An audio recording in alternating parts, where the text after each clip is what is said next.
안녕하세요. 복쌤입니다. 시언어 기초강좌 9번째 시언어 연산자인데요. 우리가 연산자 부분은 너무 길어서 이제 나눠서 제가 이제 녹음을 했는데요. 자, 첫 번째 연산자 보면요. 우리 연산자라는 거는 우리 그 계산할 때 4층 연산하죠. 더하고 빼고 곱하고 나누기 기호. 컴퓨터에서는 뭐 곱하기 표시 별표고요.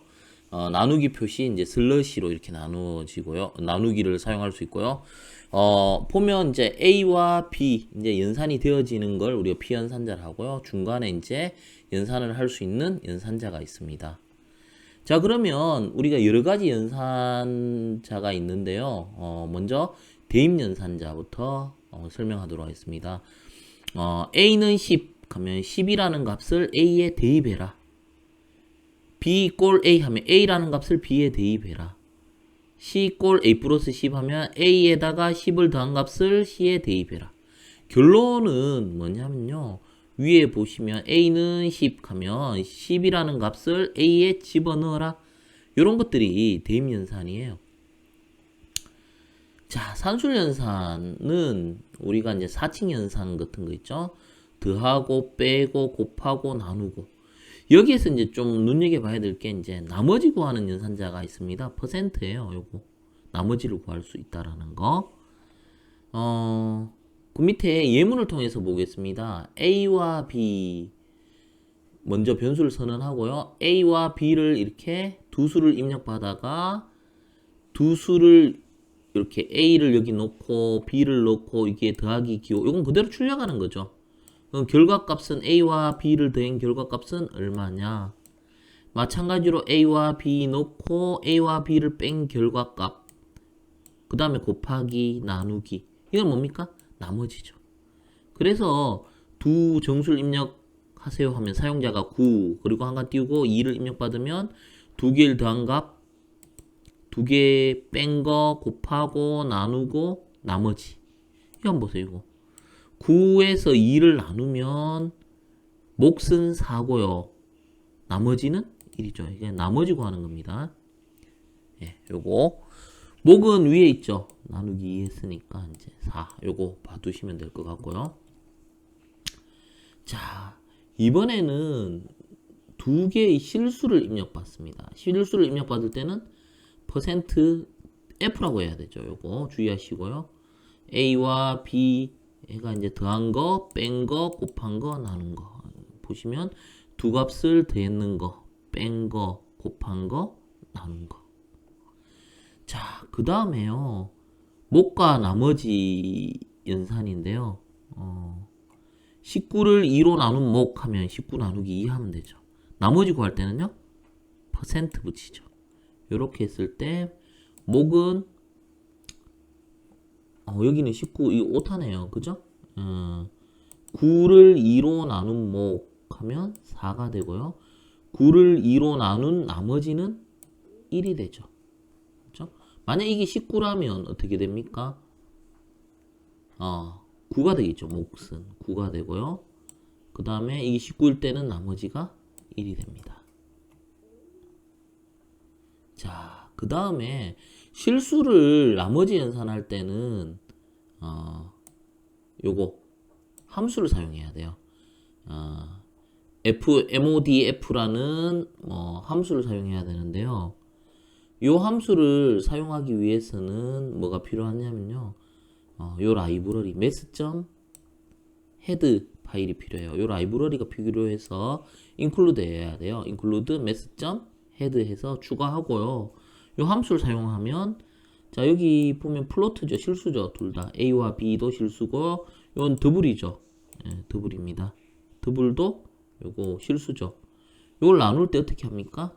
F, mod, F 마찬가지로 요거는 뭡니까? 더블이니까 퍼센트 LF를 해야 되겠죠? LF 자 이렇게 해서 나눈 여기 보면 나머지를 출력할 수 있습니다. 실수를 이렇게 나눈 나머지를 구할 때는 이제 수학 함수를 사용한다. 수학 라이브러리를 추가하고 관련된 modf라는 함수를 사용해서 구할 수 있다. 부분 봐두시면 될 것 같고요. 그 다음에 정수 3개를 입력받아 총점 평균을 구하시오. 소수 세제짜리까지 나타내시오. 이렇게 있는데요. 합계 평균 구하는 건데요. 우리 입력 어떻게 해요? 3개 입력 받죠. 그러면 합계와 평균을 구하는 건데요. 마찬가지로 변수 3개, 그 다음에 총점은 이제 결과값이 이제 int가 돼야 되고요. 평균은 소수점이 나올 수 있으니까 플로트로 선언하는 게 맞습니다. 그래서 정수 3개를 입력받는데요. 예, 정수니까 %d, %d 해서 이렇게 3개 입력받습니다. 그러면 3개의 값을 합계를 낸 거고요. 요거 주의하셔야 돼요. 이 총합에서 3 나누면 평균이 나올 거라고 생각하는데 아니에요. 우리 어떤 규칙이 있는데요. 어떤 규칙이 있냐면요. 우리가 실수 연산하면 실수가 나와요. 정수 실수 연산하면 실수가 나옵니다. 정수 연산하면 정수가 나와요. 그러면 여기서 주의해야 할 건 뭐예요? 정수하고 실수를 연산하면 실수가 나와요. 근데 여기 보시면 이건 뭡니까? 썸은 정수죠. 이 3은 뭡니까? 정수죠. 둘 다 정수예요. 그러면 이 결과값이 소수점이 안 나와요. 정수로 나와요. 그렇기 때문에 둘 중에 하나는 뭘로 바꿔줘야 실수가 나온다고요? 둘 다 실수이거나 둘 중에 하나는 실수가 돼야 돼요. 그래서 썸을 실수로 바꾸는 게 여기 캐스팅이라고 하거든요. 플로트 갈로 열고 플로트 갈로 닫고 해서 이렇게 캐스팅을 하면 얘가 이제 실수가 돼요. 그러면 실수인 썸을 3으로 나누면 결과값이 실수가 됩니다. 그래서 소수점이 나옵니다. 그리고 이제 소수 셋째 자리까지 구해야 되니까 %.3f입니다. 그래서 합계가 나왔고요. 평균이 소수 이하 셋째 자리까지 구해졌습니다. 자, 그리고 복합 대입 연산자 혹은 배정 대입 연산이라고 합니다. A 플러스 이꼴 B. 이거를 다르게 표현하면 이거하고 같아요. A는 A 플러스 B. A 마이너스 이꼴 B는 마찬가지로 A는 A 이꼴 A 마이너스 B. 마찬가지예요. 나머지 연산자도요. 그러면 이렇게 쓰면 어떻게 돼요? 뭔가 좀 더 축약된 느낌이 들죠. 간결하게 쓸 수 있죠. 자, 요 밑에 예문을 보면요. A는 10, B는 2, C는 3, D는 50, E는 55인데요. 여기에서 이제 배정 대입 연산을 하면 어떻게 되겠습니까? 기존에 A가 10인데 기존 A에다 10을 더하니까 결과값은 20이 되는 거죠. 마찬가지로요. 기존 B는 2인데 2에서 2를 빼니까 0이 된 거고요. C는 3인데 3에서 2를 곱하니까 6이 되고요. D는 50인데 50에서 10을 나누니까 5가 되고요. 요거는 E는 기존 55인데 나누기 5 했을 때 나머지는 떨어지니까 0이 되는 거죠. 이런 식으로 쓸 수 있다라는 겁니다. 그리고요, 증감연산인데요. 증감연산자는 앞에 그 뿔뿔 마이너스 이렇게 씁니다. 그런데 이제 두 종류가 있어요. 앞쪽에 붙는 게 있고요, 뒤쪽에 붙는 게 있어요. 그래서 우리가 앞에 붙으면 전위, 뒤쪽에 붙으면 후위라고 하는데요. 마찬가지로 감소연산자도 마찬가지입니다. 자, 이렇게 했을 때 한번 볼게요. 이걸 잘 보셔야 돼요. 전위 연산자는요, 만약에 A가 5라고 가정합시다. 그러면 5하고 뿔뿔이면 이 5가 먼저 B에 대입하고, 이게 중요합니다. 5를 먼저 B에 대입하고 A를 1 증가해버려요. 그러면 어떻게 돼요? A는 6이고 B는 5가 돼요.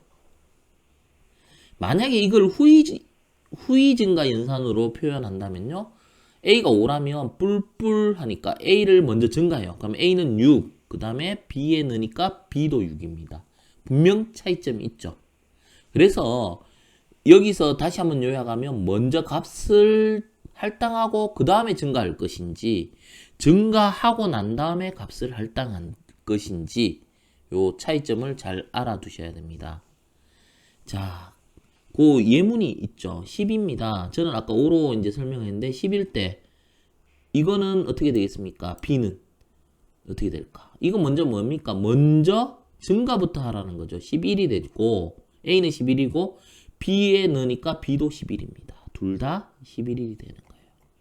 만약에 후위는 어떻게 될까요? A가 10이니까 10을 먼저 B에 넣었죠. 그럼 B는 10이에요. 그 다음에 A를 증가하니까 A는 11이 됩니다. 여기 분명 다르죠? 자, 그리고 관계연산인데요. 오늘 관계연산까지만 보도록 하겠습니다. 관계연산은 우리 비교연산이라고 보시면 돼요. 뭐 같다, 작다, 같거나 크다 뭐 이렇게 비교하는 건데요. 같다 표시 주의하셔야 돼요. 이 꼴이 한 개 아닙니다. 한 개는 우리 뭐예요? 위에서 대입연산이었죠. 이거하고 구분하기 위해서 이 꼴을 두 개 합니다. 이거 굉장히 중요하죠? 두 개 해야 됩니다. 같다 표시. 같지 않다는 느낌표가 들어가요, 앞에.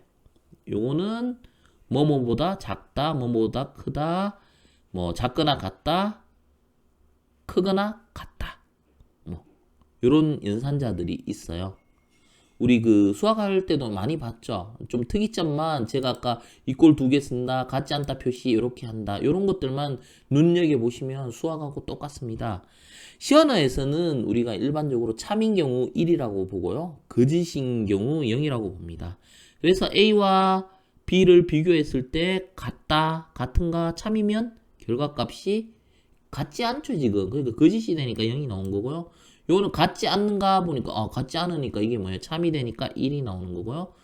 A와 B를 비교했을 때 B가 더 크죠? 이거는 뭐예요? 참이죠. 참이면 1이 나와요. 그 다음에 이렇게 비교했을 때 이것도 참이 되죠. 거짓이 되면 어떻게 돼요? 0이 나옵니다. 이것도 마찬가지로 0이 나와요. 그러니까 참과 거짓 나중에 이걸 잘 알아두시면 뒤에서 이제 우리가 if문을 배울 건데요. if문에서 많이 사용되는 거기 때문에 이 구문을 잘 익혀두시기 바랍니다. 오늘은 여기까지 하도록 하겠습니다.